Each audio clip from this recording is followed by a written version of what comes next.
নমস্কার, কেমন আছো সবাই? হিজ লাইফ বাই সুস্মিতাতে তোমাদের সকলকে স্বাগত।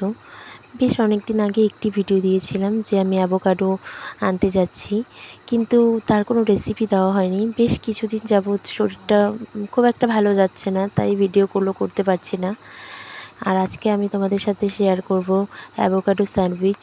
অ্যাভোকাডো ফলটা এমনিও খাওয়া যায়, তবে এমনি খেতে যতটা না ভালো লাগে তার থেকে এটা দিয়ে একটু স্যান্ডউইচ বা টোস্ট দিয়ে জাতীয় এসব করে খেলেই বেশি ভালো লাগে।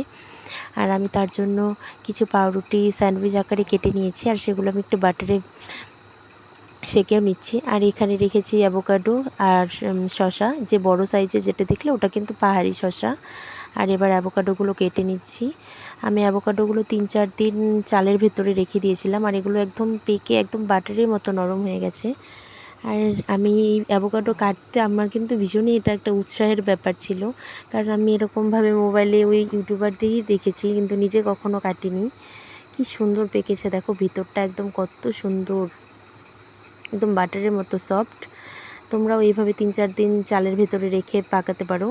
আর বাজার থেকে কিনলে আমি জানি না মানে কীরকম টাইপের হবে। এটা তো আমি একদম ফ্রেশ মানে গাছ থেকে পাড়া টাটকা ফল কিনে নিয়ে এসেছিলাম, তাই ভীষণ ভালো এবং ফ্রেশও পেয়েছিলাম।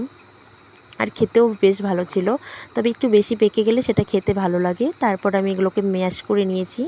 আর এই তো বড় সাইজের শসা, পাহাড়ের শসাগুলো না ঠিক এরকম বড় বড়ই হয়, খেতেও শসার মতোই, কিন্তু আমার কাছে একটু শক্ত মনে হয়, কিন্তু বেশ ভালো খেতে।